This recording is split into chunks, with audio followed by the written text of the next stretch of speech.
Hola Sara, bienvenida. Bienvenida a este Gracias. podcast de Martínez Caballero Abogados. Yo soy Diana Caballero, soy socia fundadora de Martínez Caballero Abogados y hoy es un día muy especial porque, bueno, ya han pasado algunos compañeros por este podcast y claramente tú también ibas a pasar, pues porque eres una abogada de la firma y porque eres una especialista en lo que vamos a hablar el día de hoy.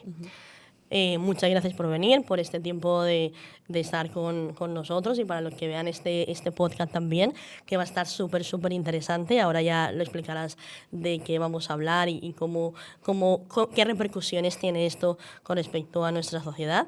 Y nada, Sara, bienvenida. Gracias. Para mí es un placer y quiero agradecerte lo primero por darme este espacio, esta oportunidad. Al final, a mí me encantan los podcasts, o sea, yo veo un montón de podcasts, escucho un montón de distintos temas y entonces participar en uno y más en este que vengo contigo a charlar de cosas interesantes que ahora comentaremos, pues es un placer. Para que me conozcáis un poco, yo soy Sara, soy abogada penalista. Estudié también Derecho y Ciencias Políticas en la Universidad de Barcelona, soy politóloga también. Y luego me especialicé en Derecho Penal. Hice un máster de especialización y también dos cursos, dos posgrados, tanto en Derecho Penal como en Derecho Civil. Y bueno, para nuestra charla del día de hoy... Antes de que entres en esa charla, ¿por qué Derecho Penal? Siempre les preguntan a los abogados penalistas, ¿por qué Derecho Penal? Porque, a ver, digamos que el Derecho Penal es súper atractivo, súper llamativo, es lo más, lo que más sale en las series, lo que más sale en todo lado, ¿no? De telenovelas, series, ficción. ¿Por qué? ¿Por qué uno elige Derecho Penal? A mí me encanta el Derecho Penal, no me dedico a ello, pero sí que hice optativas, iba a charlas, he hecho conferencias, he ido a cárceles incluso. ¿Por qué tú Derecho Penal? Creo que es totalmente vocacional. Al final es una rama del derecho muy diferente a las otras, tanto por el tipo de procedimientos como por la oralidad que hay. Y también por los casos que ves. Al final no es lo mismo, por ejemplo, poder discutir un contrato de compra-venta que ir a ver a un cliente a prisión y hablar de hechos bastante graves. También a nivel técnico pienso que es de las ramas donde más importante es la figura del abogado, precisamente porque es donde más vulnerable es una persona y donde más puede ver afectados sus derechos y donde el abogado tiene un especial protagonismo precisamente para defender los derechos de su cliente. Entonces creo que es una mezcla entre vocación y también esas ganas de servir a la sociedad desde ese punto de vista y desde ese espacio. Pues muchas gracias, Sara. Ahora sí, si quieres, entramos en materia. Cuéntanos de qué vamos a hablar el día de hoy. Pues he querido que habláramos de 4 casos que son bastante recientes en la sociedad española, en España. Son 4 casos que creo que cada uno de ellos abre un debate social y así lo abrió en su momento cuando pasaron y sí, algunos siguen porque la mayoría de ellos no están aún cerrados completamente y creo que abren eso, debates de hasta dónde tiene que llegar el derecho, qué derechos uno puede utilizar o como ciudadano debe conocer, precisamente porque una sociedad informada también es una sociedad que puede garantizar mejor sus derechos, porque al final uno mismo sabe los derechos que tiene ante cualquier situación y sobre todo de saber hasta qué punto las instituciones y el Estado pues pueden atacar o vulnerar esos derechos, ¿no? Genial. Bueno, el primero de ellos es el caso Pepe Lomas, que, como dices tú, fue muy debatido tanto en mesas redondas de penalistas expertos, como también lo fue en la televisión y en otros medios, ¿no? ¿Qué pasó en el caso Pepe Lomas? Cuéntanos qué pasó ahí y luego ya iremos como desarrollando un poquito más el caso y yo te haré también algunas consultas que digamos que desde este punto de abogada, pero también como ciudadana, pues todo el mundo nos preguntamos, ¿no? Porque a veces hay conceptos que van saliendo en la televisión que no quedan claros o bien pues se explican de una manera que no es correcta. Entonces, explícanos qué pasó en el caso Pepe Lomas, que para mí en particular, digamos que no lo conocía tanto, porque al final fue... ¿En qué año fue el Pepe Lomas? 2021. En 2021 no estaba tan metida en derecho penal y para mí fue como un caso nuevo que justamente cuando estábamos preparando este caso, pues me lo explicaste y me gustaría que lo explicaras sobre qué va el caso Pepe Lomas. Lo he querido traer, ahora entraremos más en ello, pero porque suceden 2 cosas en este caso que creo que es muy interesante de poder debatir. Pepe Lomas es un señor que en agosto de 2021 vivía él en su casa, estaba en su finca. Su finca es una finca rural, de campo, cerca de Ciudad Real. Él vivía solo, es un anciano recuerda que tenía 77 años para ese momento, y anteriormente él ya había sufrido en su finca algunos allanamientos, incluso robos. Entonces, él ya estaba un poco lastimosamente alerta para lo que pudiera pasar. Además, también, claro, al vivir solo y sufrir también de un trastorno paranoide, pues un poco como que fraguó todo lo que sucedió. El día de los hechos, un intruso de unos 35 años más o menos, que además tenía varios antecedentes penales, policiales, condenas, orden de expulsión de España, etc., irrumpió en su finca, y cuando Pepe Lomas se dio cuenta, lo que hizo fue coger su escopeta y dispararle. Le disparó un total de, primero, 2 disparos, luego paró a recargar la escopeta y le asestó un tercer disparo. Todos ellos fueron dirigidos a la zona del tórax y le causó la muerte de forma inmediata. Luego, cuando él se dio cuenta, pues llamó a la policía explicando lo que había sucedido y que había disparado al intruso. Y bueno, a partir de ahí ya empezó lo que es todo el procedimiento penal, que al causar la muerte de una persona y ser un homicidio, asesinato, etcétera, se tramitó por el procedimiento del Tribunal del Jurado. Explícanos un poquito de ese Tribunal del Jurado. ¿Qué significa un Tribunal del Jurado para que las personas que nos vean puedan entender? Porque yo, por ejemplo, yo te decía en la preparación, lo del Tribunal del Jurado, yo pensaba que era una cosa y luego era otra. De hecho, me dijiste tú, no, eso no es. O sea, ¿cómo es esto? ¿Qué es el Tribunal del Jurado? ¿Cómo se conforma?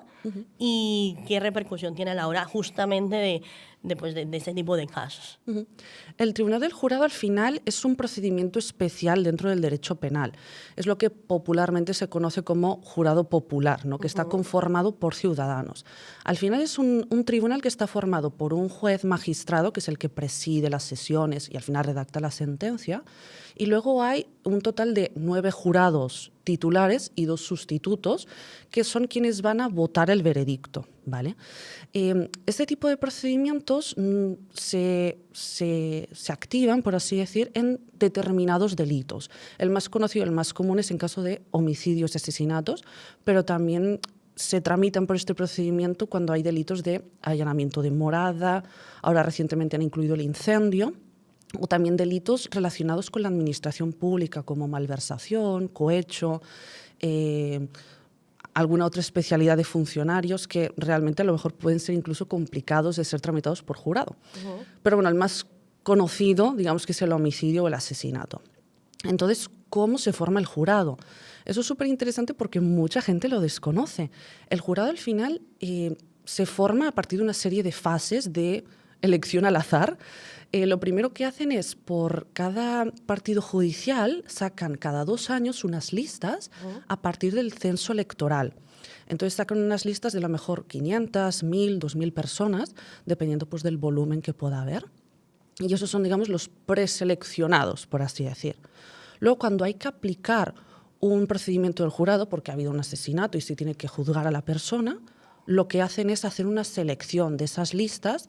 Suelen seleccionar al azar, por sorteo, a unas 20, 30 más o menos, y que son las personas a las que les llega una carta a su casa diciéndole, mire, usted ha sido citado como jurado para un procedimiento contra determinada persona y tiene que presentarse tal día, a tal sitio. Ahí sí que una persona puede presentar como alegaciones por si estás enfermo, por temas de trabajo no puedes, por si tienes una persona a cargo, digamos, como para excusas que impiden a la persona pues, que pueda participar del jurado. Pero una vez se disipan todas estas sustituciones, alegaciones, las personas que finalmente son convocadas deben acudir a la audiencia provincial normalmente para celebrar ya el jurado. Y eso ya se hace como son las primeras sesiones del juicio. Realmente no hay como una preparación previa, pasa un tiempo y empieza el juicio. No. Las primeras 2 o 3 sesiones del juicio se dedican a escoger a los jurados. Entonces, lo que hace cada persona que está seleccionada, convocada a ser jurado, es que pasa dentro de la sala donde se va a celebrar el juicio, se encuentra ya con toda una sala, con los abogados, el juez, etcétera, y de forma individual, ahí sí que las partes le preguntan preguntas un poco para conocer su personalidad, prejuicios que pueda tener. Pues al final no es lo mismo tener a una persona u otra como jurado, dependiendo del tema y de cómo hayan sido las circunstancias del hecho. Cada parte tiene derecho a recusar a 4 jurados si consideran que pues, no están preparados o no son el perfil que necesitan para ese juicio. Y finalmente, una vez las partes recusan o no recusan, lo que se trata es de conseguir a 11 jurados, serán 9 titulares y 2 sustitutos, que lo que tendrán que hacer es estar presentes en todas las sesiones del juicio, verán la práctica de todas las pruebas y al final serán los que votan el veredicto y deciden los hechos que han quedado probados y los que no. Creo que también es interesante desmarcarlo un poco de lo que podemos ver en las películas de Estados Unidos y demás, sobre todo porque aquí la función que tienen los jurados no es tanto 100% de decir si es culpable o inocente, etcétera, sino la función que tienen es fijar los hechos que quedan probados. Es decir, una vez se acaba la práctica de la prueba y han pasado todos los testigos, peritos y demás, las partes, junto con el magistrado, preparan una especie de cuestionario sobre los hechos que los jurados tendrán que votar si han quedado probados o no probados en base a la prueba que se ha practicado. Eso ya sería lo que es la deliberación al final. Aquí sí que es verdad a lo mejor el mito de que se encierran para la deliberación y no pueden tener como influencias externas. Eso sale mucho en las películas eso, ¿no? Sale mucho en las películas que se sientan en una mesa a debatir, ¿no? Y empieza como el debate de yo estoy de acuerdo, yo sí lo veo, yo no lo veo, y eso también se da, entiendo, ¿no? En la realidad. Es así, porque al final tienen que llegar a un acuerdo sobre todos los puntos. Complejo, ¿no? Porque al final, digamos que 9 personas que no se conocen de nada tienen que ponerse en común sobre la decisión de la vida de otra persona. O sea, no es fácil, o sea, no debe ser nada fácil, y entiendo la complejidad también de cómo se organiza y de cómo se forma ese jurado. Sí, además, yo creo que las partes, al momento de hacer estas primeras entrevistas a los jurados, creo que es de las cosas que más se preguntan, si un jurado se siente capacitado para decidir sobre la vida de una persona y sobre todo por si es necesario saber que su decisión le va a condenar a 20, 30 años de cárcel. Sí, es complejo. Es muy complejo y además que, como tú dices, o sea, no, las preguntas que puedan hacerle no denotan que la persona esté o no preparada, dependiendo de las preguntas, pero a lo mejor ese día responde de una manera, pero el día del juicio cambia totalmente su forma de pensar. Correcto. Y ya también, que se habla mucho en tema en penal, se contamina, ¿no? Porque al final los jurados, digamos que no están ajenos a redes sociales, a televisión, a prensa, y eso también les influye mucho, imagino, en su decisión. Que la idea es que no. Exacto. La idea es que no, pero no están aislados, que lo ideal sería que estuvieran aislados totalmente para poder tomar una buena decisión. Claro. La más correcta, digámoslo así. Durante las deliberaciones sí que están más o menos aislados, no pueden tener contacto con el exterior y demás, pero todo lo que es, desde que a ti te llega la carta, que te han convocado para ser jurado, que tú sabes el nombre de la persona a la que se va a juzgar, yo me pongo a la piel de los jurados y yo lo primero que haría sería abrir Google y buscar. Sí, correcto. Es que es evidente. Todo el mundo, claro. Y si es que no ha salido ya por la tele. Exacto. O ya no ha salido algún tipo de titular, porque al final esos casos tan polémicos como asesinatos y demás salen en la tele al día siguiente. O sea, se encontró asesinado, muerto tal persona, tal, sin decir claramente a veces ni nombres ni hechos tan precisos, pero salen muy rápido en la tele cuando son asesinatos muy violentos. Entonces, claro, digamos que los jurados al día siguiente pueden tener información sobre esa situación. Y más si continuamente sale en prensa y desde la prensa pues ya se apunta a un posible culpable, a un posible móvil, a una posible circunstancia. Claro, el jurado está contaminado. Y eso hay que aceptar que es así, porque al final en esta sociedad con el móvil al momento, que podemos buscar cualquier cosa, es inevitable que puedan consultarlo. Pero bueno, tampoco el hecho de que estén informados tendría que influir lógicamente en la deliberación, porque al final ellos tienen que decidir si un hecho que les es planteado lo consideran como que ha pasado, lo consideran probado o no probado. Y eso no solamente lo tienen que decidir, sino que lo tienen que explicar. Tampoco se les exige, lógicamente, una valoración que haría un juez, pero sí que se les exige de decir por qué has llegado a esta conclusión. Y ellos tienen que explicar, pues mire, considero que esto es cierto, consideramos que esto es cierto, porque pues tal testigo dijo eso, de la pericial tal deducimos que, o sea, mínimamente lo tienen que explicar. En el caso Pepe Lomas, aparte del tribunal, que es una cosa que no muchos entendemos, que ahora lo entendemos, llama mucho la atención del cómo se defendió la persona frente a esos hechos. Cuéntanos un poco de esa defensa. ¿Cómo se defendió Pepe Lomas frente a esa acusación? Claro, al final aquí la clave de la defensa fue jugar la base de la legítima defensa. La legítima defensa es una causa de exención de la responsabilidad penal en caso de que una persona pues, se tenga que defender de un ataque. Y sí que es verdad que en la primera sentencia, que fue la del Tribunal del Jurado, le declararon culpable y no apreciaron que hubiera legítima defensa, porque decían que, bueno, aunque el intruso había entrado en su casa y sí que se había colado y aparentemente el señor, o sea, el intruso, llevaba una motosierra en la mano, no le llegó a atacar a Pepe Lomas. Entonces consideraron que no había una legítima defensa porque no había habido como esa agresión ilegítima a la persona, que es un requisito fundamental y básico para que pueda darse. Vale. Entonces, la defensa, y creo que de forma muy inteligente, combatió toda esa parte en el momento del recurso y el Tribunal Superior de Justicia de Ciudad Real les acabó dando la razón. Medio, ahora lo comento bien, pero sí que apreció que había una cierta legítima defensa. Al final, para que podamos atenernos a esa exención de la responsabilidad penal, deben concurrir 3 requisitos. La agresión ilegítima, o sea, que me ataquen de forma ilegítima. Luego, que haya una proporcionalidad entre el ataque que recibo y la respuesta que yo doy en legítima defensa, pues lo típico que comentamos de si alguien te ataca pues dándote un puñetazo, tampoco es proporcional que a lo mejor que respondas con un disparo, por así decir. Y luego, sobre todo, el que también no haya una provocación previa, es decir, que yo no haya provocado esta situación de que la persona me ataque. Para que sea una exención de la responsabilidad deben concurrir esos 3 requisitos, pero si alguno de ellos no concurre, podemos, en lugar de utilizarla como una exención, como un atenuante. Es decir, no te compro que haya pasado todo el discurso y te exonero de la responsabilidad penal, pero sí te la atenúa un poco. Eso es lo que pasó en el caso de Pepe Lomas. Al final, lo que se discutía es si había esa agresión ilegítima únicamente para irrumpir dentro del domicilio, y el Tribunal Superior de Justicia dijo que sí, que solamente el entrar en un domicilio, y más dadas las circunstancias, que era una finca muy separada de otros núcleos de población, donde aunque hubiera pedido ayuda, pues la ayuda habría tardado en llegar, de noche, un anciano solo en su casa, y más que el intruso era una persona joven, pues en plenas facultades físicas, etcétera, pues claro, la persona, sumándole que encima tiene un trastorno paranoide, pues sí que le provocó evidentemente un riesgo, o pensaba que podría haber un riesgo para su vida, su integridad física, normal. Correcto.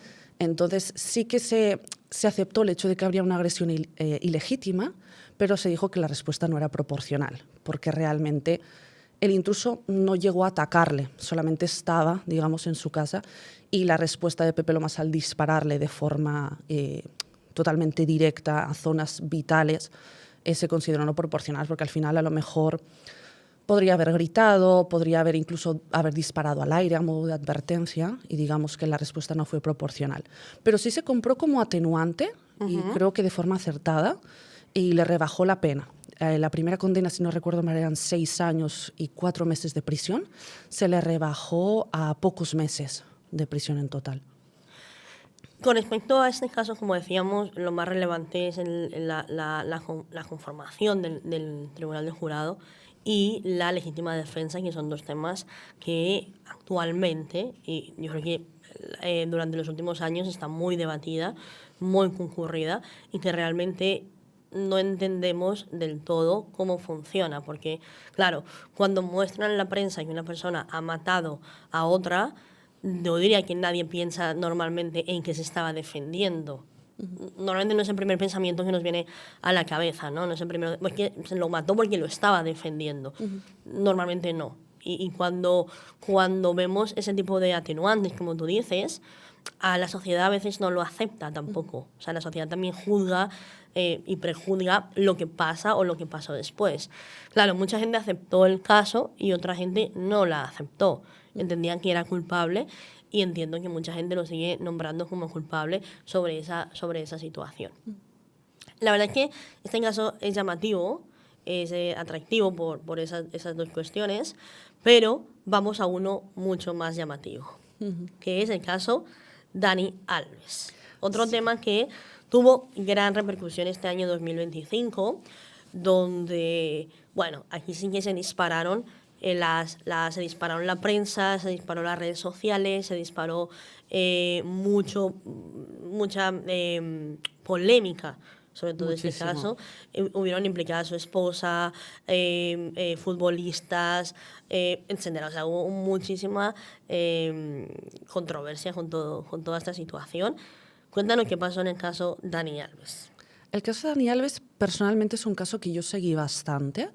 Creo que fue muy interesante a nivel técnico, a nivel jurídico desde el principio, por todo lo que pasó a nivel de los hechos de que se estaban juzgando y también cómo fue todo el trato de la prensa, de los medios y de la sociedad, ¿no? El caso de Dani Alves, creo recordar que fue el 30 de diciembre de 2022, ya hace bastante. Dani Alves estaba en una discoteca muy conocida de Barcelona. Estaba en un reservado, como en una suite que tenía un baño propio, etcétera. Y allí entró la que fue la víctima, entró con sus dos amigas, creo recordar que una de ellas era su prima, entraron las tres, también conocieron a unos chicos mexicanos, como que estaban hablando con ellas y demás, y en un momento dado pues se desplazan a la zona privada donde estaba Dani Alves y los demás acompañantes. Ahí parece ser que, bueno, bailaron, se conocieron, hablaron, etcétera, y en un momento dado Dani Alves va directamente hacia el baño, entra al baño reservado y luego la chica le sigue. Y dentro del baño no sabemos lo que pasó, nadie estaba allí, pero bueno, la versión de ella es que sufrió una agresión sexual al final y tuvieron relaciones sin consentimiento. Dani Alves defiende, lógicamente, que fueron consentidas. Sea como fuere, salieron primero uno y después el otro del baño. Y ella, desde el primer momento que salió, ya se encontraba como mal de la situación, le pidió a sus amigas de irse, incluso antes de salir de la discoteca ya se derrumbó, empezó a llorar y el personal de seguridad de la discoteca pues, se acercó a ella, le preguntó qué pasó y ahí activaron todo lo que es el protocolo de agresiones sexuales. A ella la llevaron al hospital para ser reconocida físicamente y lo que se encontraron es que lesiones como tal, únicamente tenía una lesión en la rodilla, parece ser que se cayó en algún momento. Y luego encontraron dentro de su vagina, eso sí, semen de Dani Alves, confirmando pues evidentemente que había habido una relación sexual. Y también dentro de la boca de ella se encontró ADN de Dani Alves. Lo comento porque es un poco interesante luego cómo esos detalles afectan dentro del procedimiento. Y bueno, a los pocos días, creo un par de días después, ya presentó denuncia y empezó como todo el procedimiento judicial contra Dani Alves. Fue detenido, le dictaron prisión provisional porque precisamente apreciaban que había un elevado riesgo de fuga. Correcto, porque recordemos que Dani Alves es brasileño. Es brasileño y español, creo que tiene la doble nacionalidad, pero ¿qué pasa? Que si se va a Brasil, Brasil y España no tienen convenio de extradición. Vale. Entonces, claro, si se hubiera quedado allí y más, dado su poder adquisitivo, pues a lo mejor se podía ir. Esa parte se puede entender al final. Sí, normalmente cuando dictaminan ese tipo de órdenes, siempre es porque hay un riesgo de fuga, entendido como que la persona tiene muchos vínculos con un lugar y es posible que la persona se vaya directamente allí o se tienen que dar algunos supuestos exactos para que se dictamine. Se puede dictar la prisión provisional por varios motivos. Sí. Lo primero es que tiene que ser un delito más o menos grave, es decir, de penas superiores a 2 años de prisión. Vale. No estamos hablando de delitos leves o cosas así. Luego se tiene que cumplir alguna finalidad, o sea, el tribunal o el juez tiene que decidir o tiene que fundamentar qué finalidad pretende conseguir con la prisión provisional. Vale. Una puede ser, de las más utilizadas, evitar o intentar evitar el riesgo de fuga.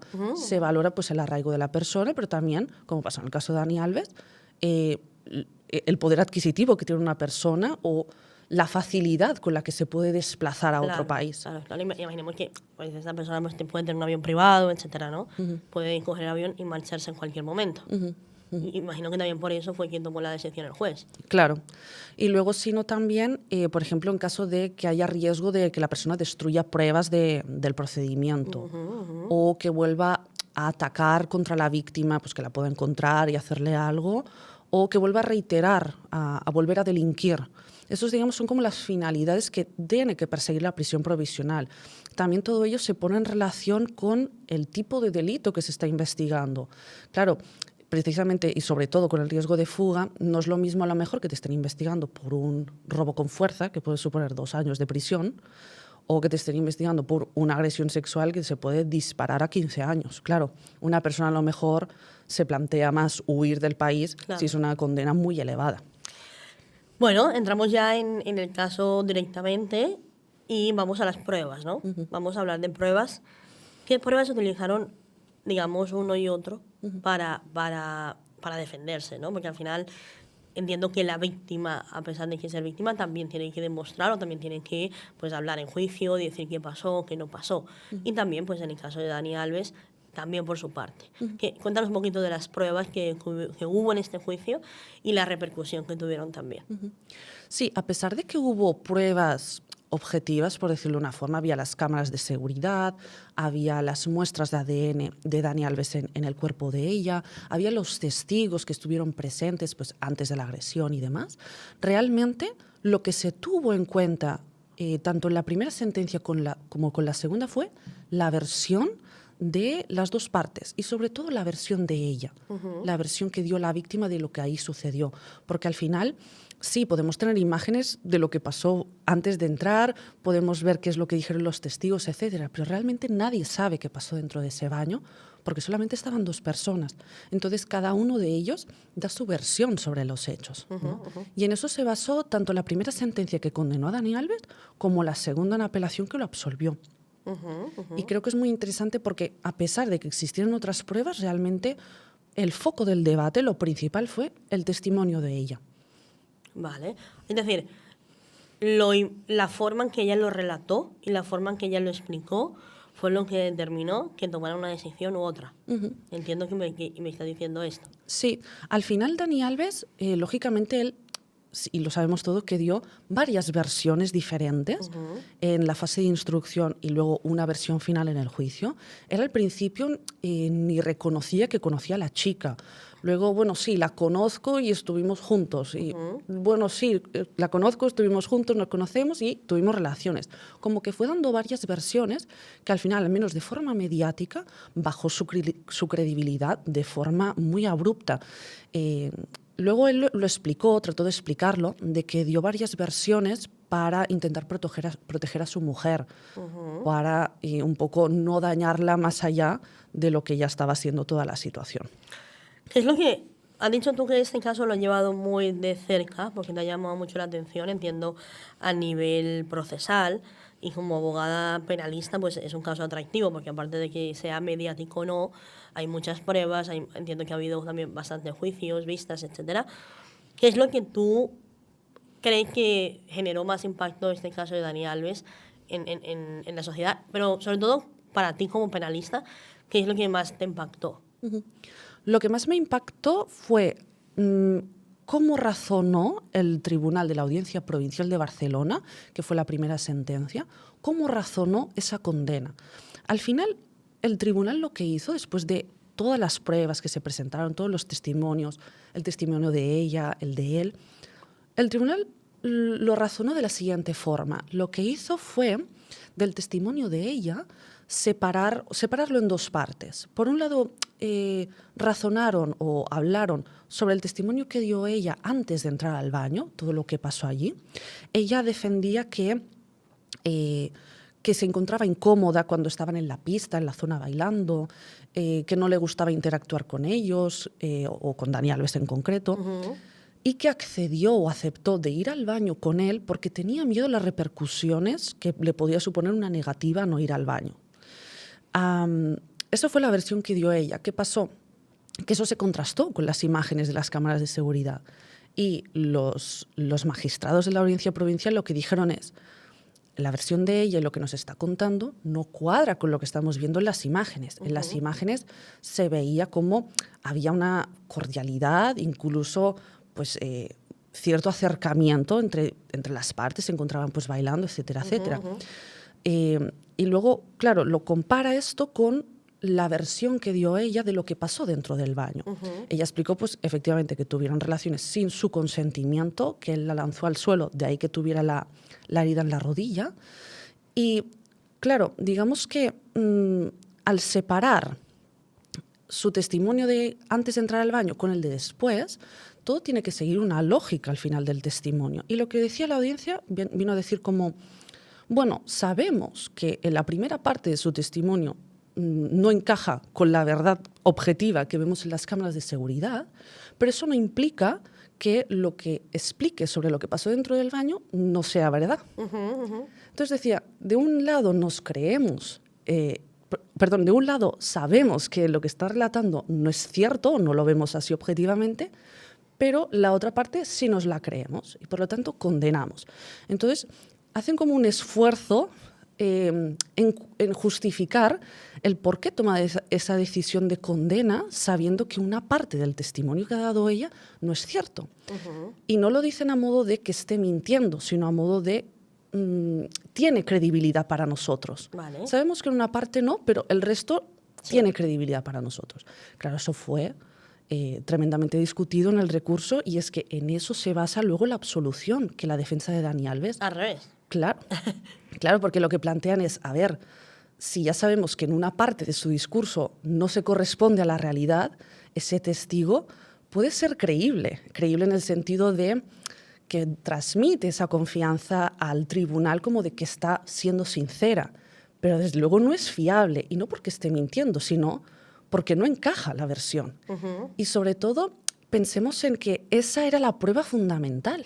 Entonces, ¿cómo es posible, y lo critica muchísimo el Tribunal Superior de Justicia de Cataluña en el recurso, cómo es posible que podáis dividir como la versión en dos partes, antes y después de entrar al baño, y digáis que o reconozcáis que una parte no encaja con la realidad, pero que aún así la creemos y el testimonio es fiable?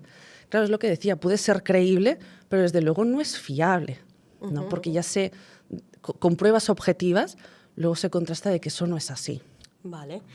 Y cuando me hablas de absolución, o sea, quedó absuelto, sin ningún cargo en medio, sin ninguna multa, sin nada. Sin nada, claro, absuelto. Y eso también generó mucha polémica, Sí, es normal. Sobre todo porque gran parte de la sociedad lo criticaba, de decir, ¿cómo se le puede absolver? Sí. ¿Cómo? Es un juicio social. Totalmente. Digamos, sí. Y más que venía de una condena de la audiencia provincial. Claro. Porque digamos que es un contraste muy grande del sí al no. Del sí al paso del sí, donde hubo un momento en que claramente todo el mundo estaba diciendo que lo había hecho, que sí, y luego de repente es un no. Y de repente es absuelto y de repente ya está, se acabó todo. Sí, a mí lo que me sorprende, que creo que es algo que socialmente se puede decir mucho, pero que técnicamente no es correcto, es cuando la gente habla de absuelto por falta de pruebas. Y realmente, si lo pensamos fríamente como penalistas, toda absolución es por falta de pruebas. Precisamente porque una persona que es sometida a un juicio goza del derecho fundamental de la presunción de inocencia. Correcto. Es decir, yo soy inocente hasta que demuestren lo contrario, y lo tiene que demostrar la acusación. La acusación es la que tiene que traer las pruebas al procedimiento, pruebas suficientes como para que se enerve mi presunción de inocencia y que, comparando las pruebas con mi presunción de inocencia, pesen más las pruebas y por lo tanto me declaren culpable. Correcto. ¿Qué pasó aquí?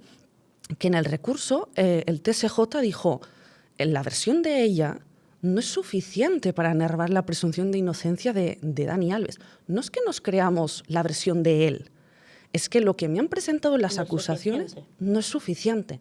Entonces es evidente que siempre que una persona sale absuelta, o incluso que se archive antes el procedimiento y que ni siquiera haya una sentencia absolutoria, sino que sea un archivo, que al final es una inocencia también, siempre es por falta de pruebas. ¿Por qué? Porque no hay prueba suficiente para enervar la presunción de inocencia. Es un término que también, igual que con la legítima defensa, lo escuchamos mucho en la presunción de inocencia. No la entendemos tanto, pero la escuchamos mucho. Y me gustaría que me quieras un poquito más de presunción de inocencia. ¿Qué se entiende? O lo vuelvas a explicar de nuevo para que las personas que vean este podcast entiendan el por qué, como estás diciendo tú, por qué fue absuelto realmente. Entonces, si pudieras explicarlo otra vez, y poner algún ejemplo, como aquí es una presunción de inocencia, para que las personas que nos vean lo puedan entender. Claro, la presunción de inocencia al final es un derecho que toda persona tiene. Es un derecho fundamental que, como derecho que tenemos, se traduce en una serie de principios dentro del procedimiento penal que obligan, en cierta forma, a valorar todo, por ejemplo, a favor de la persona acusada. Es decir, si un juez tiene alguna duda sobre una prueba que se le plantea, pues mira, no me acaba de quedar claro esto, no lo veo del todo. Siempre que haya esa mínima duda, el juez tiene que valorarlo siempre a favor de la persona acusada, Vale. que es lo que se llama la valoración pro reo, ¿no? Siempre cualquier prueba todo lo que no sea definitivo, de decir, sí, es que eso 100% acredita que esa persona hizo X cosa, todo lo que no sea definitivo se tiene que valorar en favor de la persona acusada. Y eso al final lo que hace es elevar los estándares de prueba para enervar la presunción de inocencia y condenar a esa persona. Y precisamente en el caso de Dani Alves fue eso. Es decir, sobre todo en los casos en los que la prueba principal que puede condenar a alguien es la versión de la víctima, sí, la versión de la víctima puede condenar a una persona, pero con matices, no puede ser cualquier versión. Tiene que ser, y la jurisprudencia lo ha explicado muy bien, que tiene pues que no tener ausencia de incredibilidad subjetiva, es decir, que no haya un móvil espurio, ganas de venganza, notoriedad, interés económico, todo esto. Luego tiene que tener una credibilidad objetiva, es decir, que objetivamente ese relato sea lógico, que no traspase como la ilógica vulgar de, bueno, vinieron los aliens, por ejemplo. Sí, ¿no? entiendo. Y luego también que haya una persistencia en lo que es la persecución o la incriminación. Es decir, que durante todas las versiones que ofrezca la víctima en un procedimiento, que mínimo serán unas 3, porque tendrá que declarar en policía, en el juzgado de instrucción y luego en el juicio, más o menos serían 3, que en lo que es lo esencial de la declaración se mantenga siempre igual. Puedes a lo mejor equivocarte o no recordar un detalle, pero el núcleo central de la denuncia tiene que ser el mismo y de la versión. Vale. Esto me lleva a pensar, en la mayoría de casos así, está en juego la presunción de inocencia de la persona, digamos, el abusador, digámoslo así. Siempre. Siempre, claro. Porque al final, una violación, una agresión, solamente sabe qué pasa, digamos, si no hay testigos, esas dos personas que están ahí. Y además es que no suelen haber testigos. No, claro, en la mayoría no suelen haber testigos, porque pasan en momentos o en lugares cerrados o en momentos donde no hay nadie, claramente, porque es donde está la persona que quiere abusar de la otra. Claro, esto lo hace complejo para que la sociedad lo entienda. A nivel de ciudadanos, nos es complejo ver cómo... Claro, para nosotros la víctima es la víctima. Claro. Y estoy segura que esa chica sigue siendo la víctima para Correcto. mucha parte de la sociedad. ¿Por qué? Porque él era un futbolista rico y compró la justicia. Porque él pudo tener los mejores abogados. Porque él pudo, como decíamos, ¿no? La capacidad patrimonial que tiene este hombre nos hace pensar a nosotros como ciudadanos que él pudo hacer mucho más que la víctima. Siempre será para nosotros la víctima. Claro. Entonces eso hace también que nosotros como sociedad tengamos ese prejuicio y que a veces no entendamos a los penalistas, ¿no? Y no entendamos por qué el abogado penalista defiende a esta persona si está claro que fue el abusador. Claro. Pasa mucho. O sea, es un pensamiento creo que muy común el que estoy diciendo y no sé si tú opinas lo mismo. Claro, en estos casos, sobre todo en casos graves de agresiones sexuales, asesinatos, etcétera, muchas veces se cuestiona al abogado, incluso decir, es que ¿cómo puedes defender a una persona que ha hecho tal? Bueno, yo siempre digo, de momento es inocente, porque tienen que probar que es culpable. Y aunque sea culpable y que realmente haya cometido el hecho, esa persona sigue teniendo sus derechos como persona individual y, sobre todo, goza de la presunción de inocencia, de la cual gozamos todos. Algo que también creo que es importante entender es el hecho de que, al final, la justicia lo que hace es de unos hechos que se consiguen probar, es decir, no basta solamente con que sean verdad, sino que hay que probarlo que sean verdad, relata una verdad oficial, una verdad judicial. Y tenemos que aceptar que muchas veces esa verdad oficial puede no corresponder con la verdad de lo que pasó, con la verdad objetiva. Nadie sabe lo que pasó en ese baño entre Dani Alves y la chica. Nadie lo sabe. Pero, al menos de momento, porque están, creo, en recurso en el Supremo, de momento Dani Alves está absuelto. Por lo tanto, es una persona inocente. Inocente a la que se le ha condenado. Socialmente, me refiero. Sí, claro. Y como repito, para la sociedad, ella siempre va a ser la víctima. Correcto. Siempre. Bueno, yo creo que pasando de este caso, si no tienes nada más que comentar tú, Sara, vamos a otro también que tuvo su repercusión, no tanto como el de Dani Alves, digámoslo así, pero sí que tuvo una repercusión a posteriori, ¿no? También, que fue el caso Rubiales, de Luis Rubiales, que también fue muy mediatizado, fue muy comentado y también pues tuvo mucha repercusión porque ganaron el Mundial, porque todo el mundo estaba pendiente de ese momento, porque fue como, digamos que coincidió con digamos, con un premio de España, coincidió que era la selección femenina que está en auge, coincidieron muchas cosas para que se convirtieran en un caso mediático, que quizás años atrás, lo digo así porque creo que hubiera pasado, no se hubiera mediatizado tanto porque digamos que el fútbol femenino no estaba tan en auge. Ahora sí, se televisa, se mira, todo el mundo ya está más pendiente de las chicas, pero estamos en el año pues 2020, esto pasó en el año 2023 y claramente todo el mundo está pendiente de ese partido, de la selección femenina, y bueno, estamos en ese foco y pasa algo que era impensable, o por lo menos que era impensable para ese momento, ¿no? ¿Qué pasó en el caso de Luis Rubiales? Sí, es que fue fuerte en el sentido de fue un acto que vimos todos, porque al final fue retransmitido por televisión, y lastimosamente ese acto quitó todo el protagonismo a la hazaña que había conseguido la selección femenina de fútbol, que había ganado un mundial. O sea, no era cualquier cosa, había ganado un mundial. Y al final se habló más del beso de Rubiales que de la victoria de las chicas, ¿no? Ya lo pudimos ver, al final ganaron el Mundial y en el momento de la celebración y de la entrega de medallas, Luis Rubiales iba saludando a todas las jugadoras, y a Jennifer Hermoso la cogió de la cara y le dio un beso en la boca. Entonces, claro, ese momento al ser retransmitido en televisión y más los espectadores y millones en todo el mundo, pues se empezó a hacer viral, empezó la gente a comentarlo, etcétera, etcétera.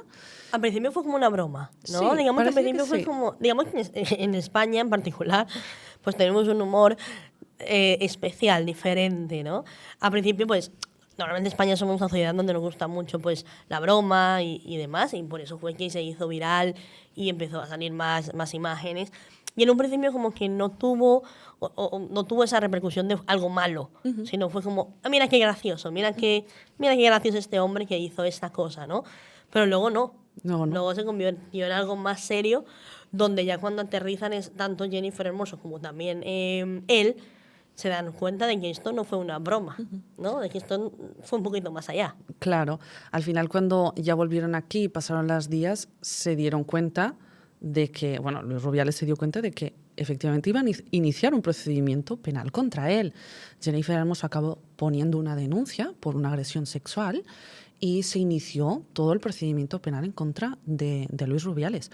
Y bueno, en el juicio, además de Luis Rubiales, también estaban acusados otros cargos de la Federación Española, precisamente porque entre él y estas personas que eran cargos, parece ser que intentaron convencer a Jennifer Hermoso, como en los momentos posteriores al beso, los días posteriores y demás, para que diera una versión o un comunicado oficial, un poco quitándole hierro al asunto, precisamente porque veían a lo mejor la que se les iba a venir, ¿no? O sea, una presión contra ella.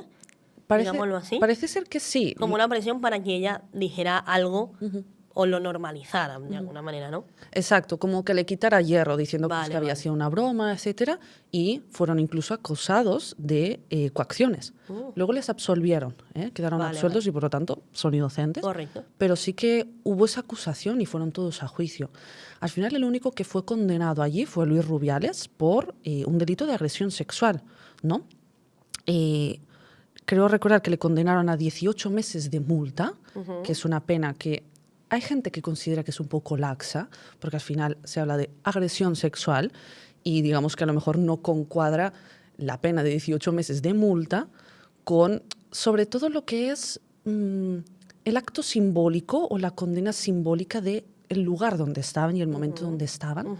También mucha gente lo reflexionaba de ello como decir, ostras, es que delante de todo el mundo, en la televisión, y sobre todo como una escala de poder entre Luis Rubiales, que era el presidente de la Federación Española, y Jennifer Hermoso, que era una simple jugadora, por así decir.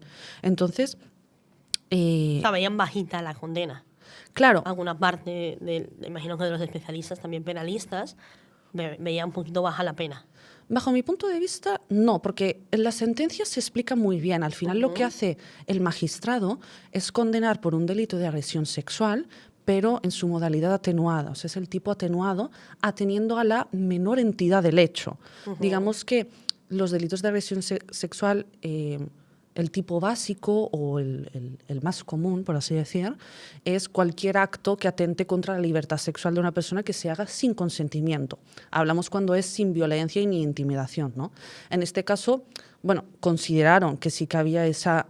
se atentó contra la libertad sexual de ella, se le hizo un acto sexual sin su consentimiento, pero que ese acto, al ser solamente un beso, lo consideran como un hecho menor, por así decirlo. De ahí que le pongan El atenuante, sí. Sí, exacto, el tipo atenuado y que la pena es mucho más baja porque solamente es de multa.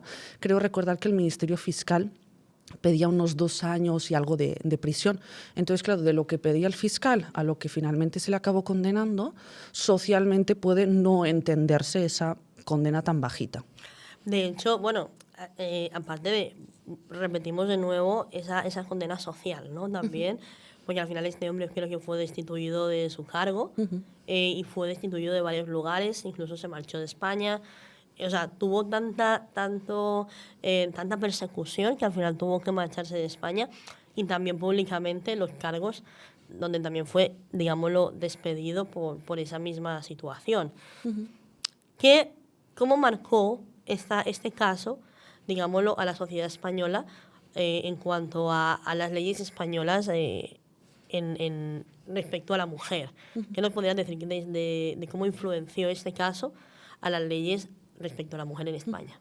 Creo que lo que más influenció es que abrió el debate social de dónde se marca la línea, ¿no?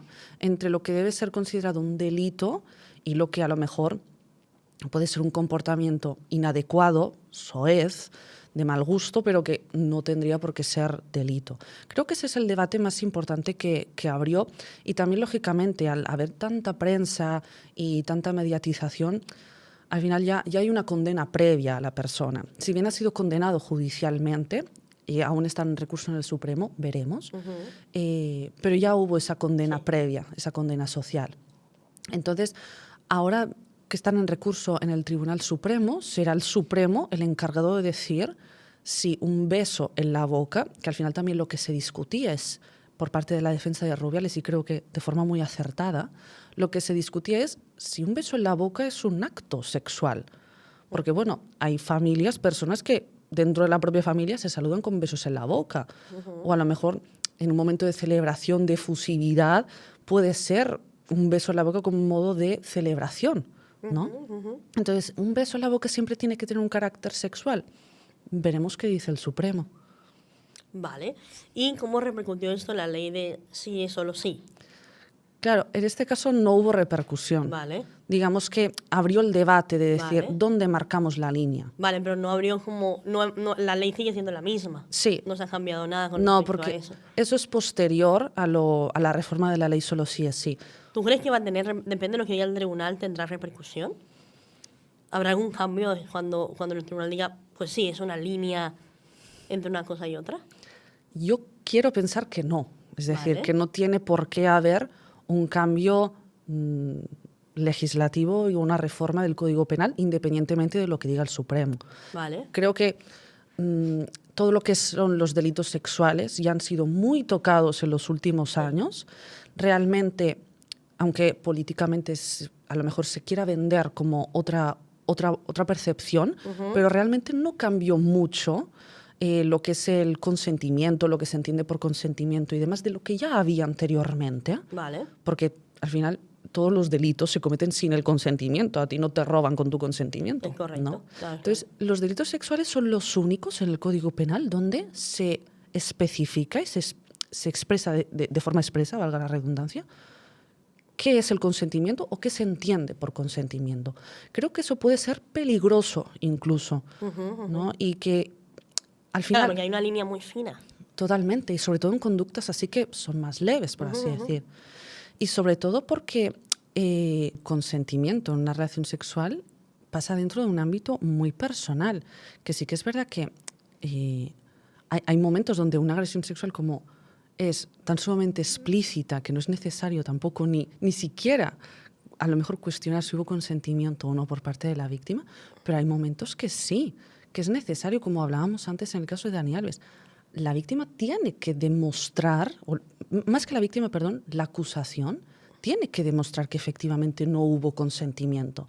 Precisamente porque, como el acusado goza de presunción de inocencia, toda relación sexual que tenga se entiende que es con consentimiento, a no ser que demuestren lo contrario, ¿no?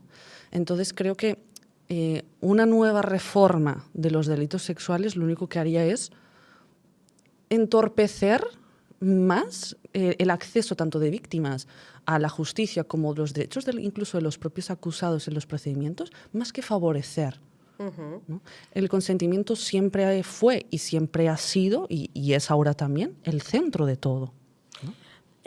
¿Algo más que quieras comentar sobre el caso de Luis Rubiales, así que te llame más la atención? Bueno, veremos a ver qué dice el Supremo sobre si el beso es considerado un acto sexual y por ende, si no hay consentimiento, es una agresión sexual o no. Al final puede cambiar o puede mandar un antes y un después la decisión que tome el Supremo. También lo veremos en la tele, porque al Sí. final saldrá seguro y será debatido por 1000 personas en varias televisiones. Sí. Vamos con el último caso, que a mí realmente me llama mucho la atención, y es el caso del fiscal general Álvaro García Ortiz. Yo realmente no estoy muy empapada de este caso en concreto, porque lo desconozco. Cuéntame un poco de qué va este caso, qué pasó en este caso. Todo se remonta al año pasado, creo recordar que fue en febrero de 2024, que González Amador, que es la pareja de Isabel Díaz Ayuso, la presidenta de la Comunidad de Madrid, estaba siendo investigado por unos presuntos delitos fiscales. Estaba en medio de una investigación. En medio de esa investigación, su defensa, sus abogados de la defensa, mandaron un email a la Fiscalía en el que González Amador lo que hacía era reconocer que había irregularidades fiscales y proponía una negociación para tratar de obtener una conformidad con una pena más baja. Entonces, ¿qué pasó? Ese email, que supuestamente tendría que haberse quedado en los muros de Fiscalía, de alguna forma llegó a la prensa. Entonces, la prensa lo empezó a publicar, se empezó a hablar de ello y todo el mundo se hacía como la misma pregunta. ¿Quién filtró el email desde Fiscalía a la prensa? Y todos los indicios pues parecían enfocar al fiscal general del Estado, que había sido él. Entonces empezó una investigación a ver si él fue quien había filtrado esos emails. Incluso la policía le revisó medios electrónicos que tenía, no sé si el móvil, el ordenador, etcétera, y justo se encontraba que en las conversaciones donde se hablaba sobre esa filtración de los emails estaban borradas. Claro, al final como hacía aún incrementar más las sospechas de que podría haber sido él. Finalmente se decidió que fuera a juicio. Se inició el procedimiento y se mandó para juicio. En este caso, como es fiscal general del Estado, él está aforado. Entonces, cuando se le tiene que juzgar, va no se le juzga por los tribunales ordinarios, sino que por razón de su cargo, en este caso, le juzgó el Tribunal Supremo directamente. Que fue hace nada el juicio. En el juicio pasaron muchos periodistas que dieron versiones sobre cómo y cuándo habían obtenido esa información. Muchos de esos periodistas, obviamente por secreto profesional, no podían revelar sus fuentes de quién les había filtrado ese email, pero algunos incluso decían que ya conocían esa información y el contenido del email antes que se filtrara y que se publicara.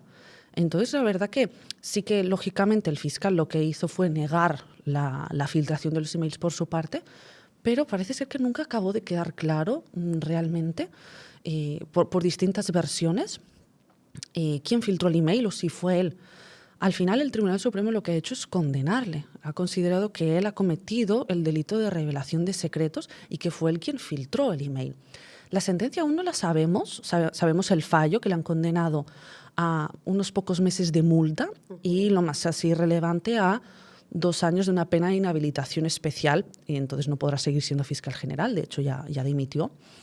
Pero la sentencia aún no la sabemos, está pendiente de redacción por parte de los magistrados, además de que se especula que va a haber varios votos particulares de algunos magistrados del Supremo que no están a favor de la condena. Entonces creo que será muy interesante leer sus votos particulares, de ver por qué no. Al final se especula que van a ser votos particulares de los miembros más progresistas o considerados progresistas del Supremo, que al final no deja de ser un órgano con mucha relevancia política, el Supremo, y lo que diga el Supremo, porque marca mucho la política del país, sobre todo pues, la política criminal en este sentido.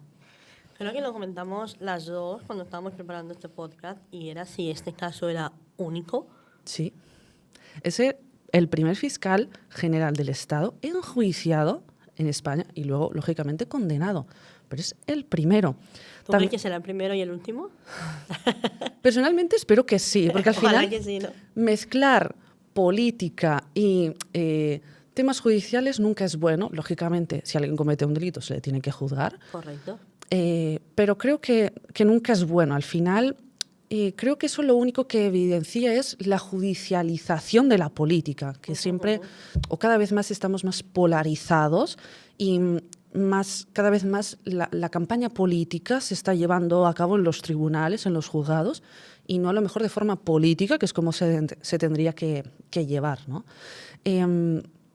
También lo que es una condena a un fiscal general, lo que hace es como quitarle mucha credibilidad al Ministerio Fiscal, porque no hablamos de un fiscal de un determinado juzgado, es que hablamos del fiscal general del Estado. O sea que es... Sí, digamos que la figura de un fiscal son figuras muy respetadas, son figuras muy tradicionales, muy, digamos que no... El caso único quiere decir que la mayoría de fiscales, independientemente de una cosa u otra, han hecho bien su trabajo durante años y años. Como dices tú, el hecho de que pase esto va a marcar una grieta dentro de todo el sistema, porque claro, ahora puedes entrar en duda de muchos fiscales también. Sí, abre como el debate a cómo podemos o cómo debe la sociedad garantizar esa imparcialidad que debe tener el Ministerio Fiscal, que al final no lo olvidemos, ellos son como garantes de la legalidad. Su función principal es asegurarse o fomentar que el Estado, los jueces, etcétera, apliquen la ley. Correcto. Esa es su función máxima. Entonces, claro, la credibilidad y la fiabilidad, sobre todo la imparcialidad del Ministerio Fiscal, puede quedar cuestionada, sobre todo si se aprecian tanto esas injerencias políticas. Y más ahora que justamente el Congreso de los Diputados ya está tramitando el proyecto de ley de reforma de la Ley de Enjuiciamiento Criminal, que, entre otras cosas, lo que pretende es otorgarle al Ministerio Fiscal toda la instrucción de los procedimientos penales. Algo que desde siempre, desde 1882, que es la ley actual, siempre ha llevado el juez de instrucción en España. En otros países de Europa, o la mayoría, funcionan así con el Ministerio Fiscal, pero en España lo lleva el juez de instrucción. Ahora se la quieren confiar al Ministerio Fiscal, que a priori podría ser una buena opción, pero claro, viendo lo que está viendo y y la pérdida de esa fiabilidad o imparcialidad que puede tener el Ministerio Fiscal, que al final no deja de ser un órgano controlado, propuesto, con funcionarios del gobierno, por así decir, pues nos hace preguntar, ostras, ¿podemos confiarle la instrucción de procedimientos penales a los fiscales? ¿Podemos hacerlo? Una buena reflexión que no sabemos que digamos que quizás ¿para cuándo está previsto ese tipo de reforma? En principio, ahora están diciendo si la aprueban o no. Hay varias enmiendas también a nivel político. El gobierno actual ha perdido bastante apoyo, entonces no se sabe seguro si la van a poder aprobar o no, porque ya no cuenta con apoyo mayoritario en el Congreso de los Diputados. Si llegara el caso de que se llegara a aprobar, entraría en vigor en 2028. Vale.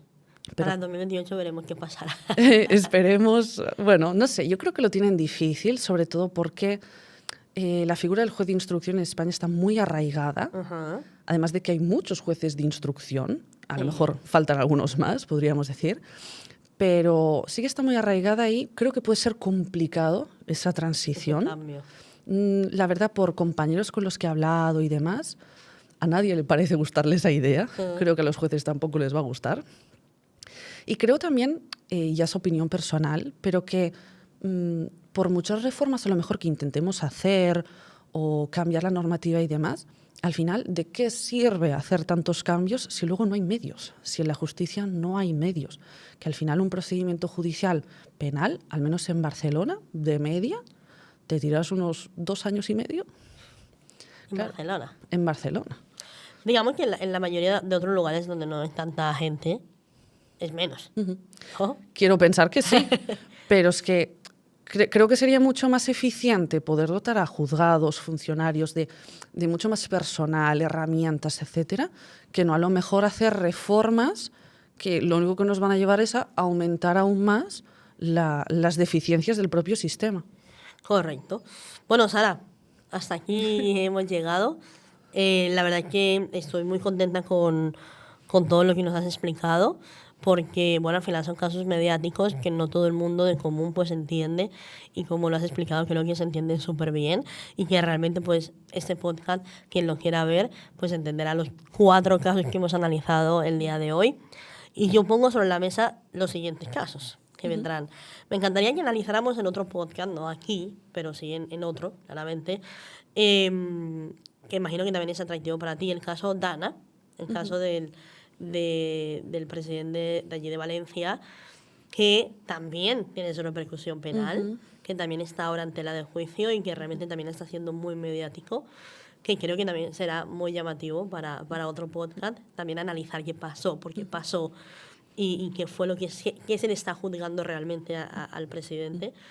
Y bueno, y otros casos que vendrán, que me encantaría que los pusiéramos sobre la mesa, porque son muy interesantes y porque realmente pues está bien pararnos y entender un poquito más del por qué absuelven, sentencian, o por qué una cosa parece una cosa y luego es otra, y no lo explican tan bien en la televisión.